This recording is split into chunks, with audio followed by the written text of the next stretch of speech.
Yes, and on this week's Indie Rock Show, I am joined by Sam and Ben from Drax Projecrt. Hi guys, thanks so much for joining me. How are you doing there? We're great, We're man. good, man. Thanks so much for having us, bro. Not Yeah. a problem. How are we this morning? Well, I say it's morning. It's morning where we are. What time is it where you guys? Because a lot of people want to know. Man, you're actually calling from New Zealand today. Yeah, well, actually, we're Kiwis. We're both Kiwis, but we live in Sydney now, so it's 8 o'clock at night. Yeah, we have defected, unfortunately. That's always a good. Much warmer place. Yeah. Well, like we said just before the interview as well, you're my two first Kiwis that we've spoken to on the show as well. So thanks so much for joining us.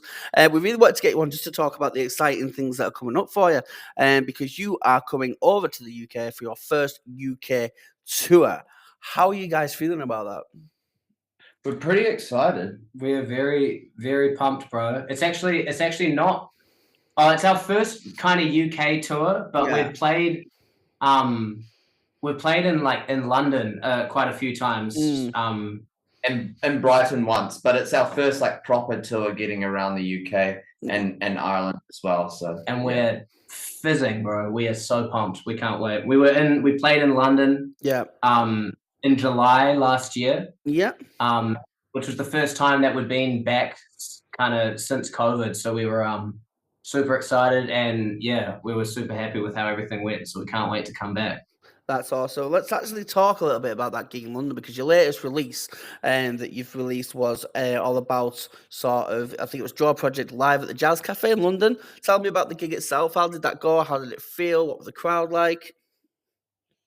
It was great. Hey, we kind of came over hoping that, and obviously the Jazz Cafe, which is where we played in Camden. There, it's a legendary venue. You know, like you've got live records from Jamiroquai and D'Angelo and Olivia Dean, a whole bunch of people there. So we were pretty excited to play there, and then we were like, oh, cool, like we'll play one show, it'll be awesome. And then we sold that one out, and that was great. And then we sold another one out there, and then we ended up coming back after our European run and playing another show at a place called The Grace. So yeah, it was awesome. All of the shows were great, and I don't know, a lot of work into getting the recording together. Yeah, the Jazz Cafe specifically, we didn't actually realize, or we didn't clock at the time that we'd booked the venue, just how legendary it was. Like Sam mentioned, like D'Angelo's, he's one of our biggest influences as a band, and we kind of realized a few weeks after we got the gig, we're like, wait, D'Angelo's live album is live at the Jazz Cafe. What the hell are we playing there? Wow. So we were super pumped, bro. Real excited. The crowd were amazing. Yeah, it was no complaints. It was literally perfect. So we can't wait to come back over to your part of the world. That's awesome. I mean, as a performer, obviously, when you're up there on stage, does it take much difference knowing that it's being filmed? Obviously, you can do your gigs in and out sort of thing, but when you know that there's a camera on you, and this is actually going to be going out sort of, on screens, but also on recordings that people can listen to again and again, is there an added pressure? Or do you just think, you know what, let's just crack on with it? You know, bro, every other time that we've done it, there has been, like, we've let it get to us, we've kind of psyched ourselves out a bit and been like, oh, we really have to nail this, like, it's being recorded. But I think because we were doing 2 nights at the Jazz Cafe back to back, there wasn't so much pressure, because if we muck something up one night, then we had the next night kind of thing. Yeah. But to be honest, we're so pumped when we saw the venue, and then when we got onto the stage and the place was packed and the crowd were amazing, we were just like, everything about it. We just forgot about it. Everything went out the window, which made it was great. We meant we could play well, but it was awesome. It was really cool. That's cool. So I'm always interested to know where your kind of inspiration comes from, guys. But Ben, you recently performed on something pretty big, if I'm not wrong, a Lord of the Rings sort of spin-off. Do you want to tell us a little bit more about that? How was that for you? Oh yeah, that was pretty crazy. It's the Lord of the Rings War of the Rohirrim, which is like an anime Lord of the Rings film that came out end of last year. Super random how I was involved. It's some friends of ours, Phoebe Giddens and Artie Papagiorgio, who are good friends from Wellington, where we all lived for a good 10 years. They've directed a couple of our music videos before. Oh wow. As well. Cool. Yeah. Yeah.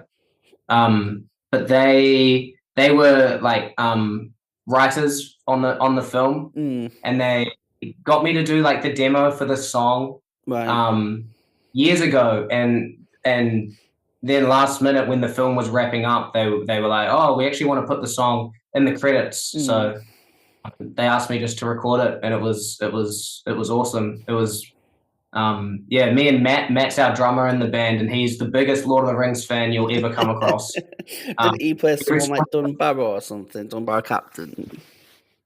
Oh yeah, he is. He's a Dunbar captain.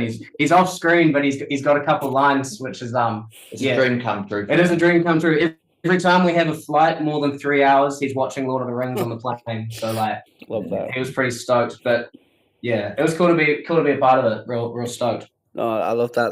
Right, let's get on with this tour that you're coming over to the UK. So this kicks off in London on the 17th of May. Then you head right here in Manchester. Yes, in the Pink Rooms. Great venue, guys. I've got to say, it is a great venue. Once that's packed full of people, it's going to be electrifying. And your live performances, they have been described actually as electrifying. So what can fans expect when you come over here to on this tour? Well, it's definitely like, obviously our recorded music is one thing, and it's nice to actually have the live record as a example of what we kind of do when we play live, because the live set is another step up as far as energy goes to our recorded music. Lots of sax, lots of saxophone, which is kind of part of the origin story of us, when Matt was playing drums and Sean was playing saxophone, just busking on the street. So they there's still a lot of saxophone in it, and kind of big sax drops as well, which is cool. I don't know, what else would you say then? Well, we all started as like we didn't start out as like songwriters or things like that. We all started like on each of our instruments. So we grew up like playing in bands and playing in all different sorts of things. So playing live is still our favorite thing to do. And like Sam said, we have heaps of energy when we play. Some improvisation, like, because the most of the boys have like a jazz background. So there's like some improvisation in it. But yeah, it's just honestly, we love it. It's a good time. We put it through, maybe put in a couple covers, a few crowd pleasers into the set, but really high energy, good vibes, basically. That's what we like to. I mean, at the end. Oh, sorry. Go on. What was that? Sorry, you go. No, you go. I was gonna ask about the venue. You've been to it, the Pink Room? Yeah, so I've seen a few bands there. I performed there once live myself, actually. But in terms of the stage size and also like the venue size, you're basically just going to get full of actual fans that are going to want to watch the music. The energy is always electric because of how it is in there. It's a great venue. I always look out for gigs that are at the Yes Room, just to discover new acts as well. To be honest with you, because I mean that could be a little. You're going to get a lot of fans that that are already over here, but if people are just going to sort of pop on and see who's on that weekend, people discover a lot of music there as well. There's one other venue that you are playing, though, King Tut's in Glasgow. Let me tell you guys, that is a legendary venue over here in the UK. The King Tut's in Glasgow is, I mean, I'm not dissing any other Manchester venue before anyone starts texting in at me, but what I am saying is the King Tut's in Glasgow is a bit of a bucket list for a lot of artists over here in the UK, especially myself. So if you need a support man, no, but seriously, you're gonna have a good time up in Glasgow, just as you will here in Manchester. But yeah, let me tell you now, King Tut's is. I'm excited. That's amazing, bro. Yeah. We've never been to Manchester. No, never been to Manchester. We've been to Glasgow before, a couple times when we were for Camilla Cabello up there, and then Glasgow. But yeah, never been to Manchester, and I've heard so much about it, especially like the music scene is obviously amazing. So yeah, we're pretty pumped to come up, and I don't know. I don't think we have a lot of time. Otherwise, we'd stick around and maybe try and catch Yeah. another couple of shows, but we'll see what we can fit in. Yeah, super. We feel real lucky that we get to play these awesome venues. And the Pink Room, we've looked it up online. It looks amazing. We can't wait. Yeah, very unique. Yeah. No, honestly, guys, because we lost a little bit of connection there, but I did want to sort of touch upon that next. You've actually shared the stage with some pretty big artists over the times. Do you want to just go into a bit of detail how that come across and how that happens? You know, Ed Sheeran, I think you said Camila Cabello before the thing went off. Yeah, so yeah, how did these sort of gigs come across, and where were they? Tell us about them. I mean, they're pretty big names. Well, Ed Sheeran was like probably the first really big like show that we opened for, like a really big artist, and we did 3 shows in Auckland. It was just after our song Woke Up Late had come out in New Zealand, and it was a bit of a like moment where I remember standing on stage and looking out and being like, wow, I can't see the back of this crowd, like tens of thousands of people, and kind of thinking, okay, maybe this is like a bit of a moment where things start to change a bit. And it was really awesome. And then we through our record label, we later on got in touch with Camila Cabello and got to do some shows around Europe and UK with her, which was really awesome. Yeah, they're all pretty random, to be honest. Like we're just real fortunate that we kind of were in the position where we got asked to do those things. We also same way through Camila, through our label at the time, got to open for Christina Aguilera around in the UK and Europe as well. So we'll do those, but I think a lot of them are, friend of theirs, hands on our music or shows them a video of us playing live. I think a lot of the time it is videos of us playing live that tend to convince people to get us on, because I think that's our best attribute. Our strongest point. Yeah. That's excellent, guys. So we will be wrapping things up in just a minute. Thank you so much for coming on for us. You have the gig coming up. What can we expect later on in the year? What's going to be the plan after the tour? Well, we've been writing. We've just been getting back into writing at the moment, in between gaps of playing shows. So we've got a bunch of new music in the pipeline. We've started playing a couple of new tunes just live. Yeah. So we'll be working on those throughout the rest of the year. It's more music, more gigs, bro. We've got like a whole Europe leg of this to tag on to this UK tour as well, that we're just like ironing out the details with that at the moment, and potentially some more UK dates. We're not 100% sure yet, but just we're going to be playing more, and we're going to be releasing new music. That's excellent. Very soon.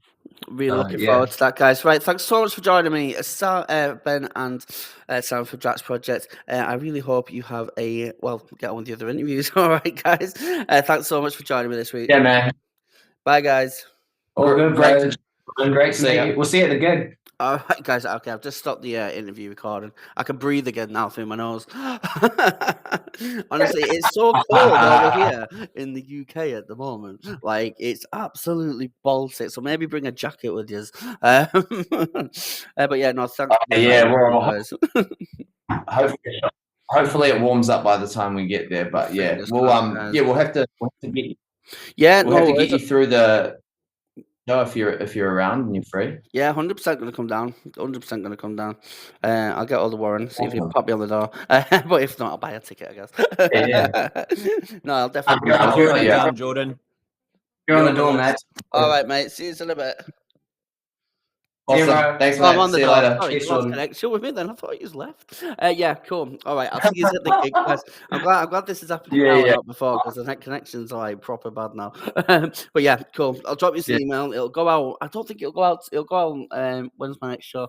Saturday. It should go out Saturday, if not the Saturday after, but it'll be online probably today anyway. All right.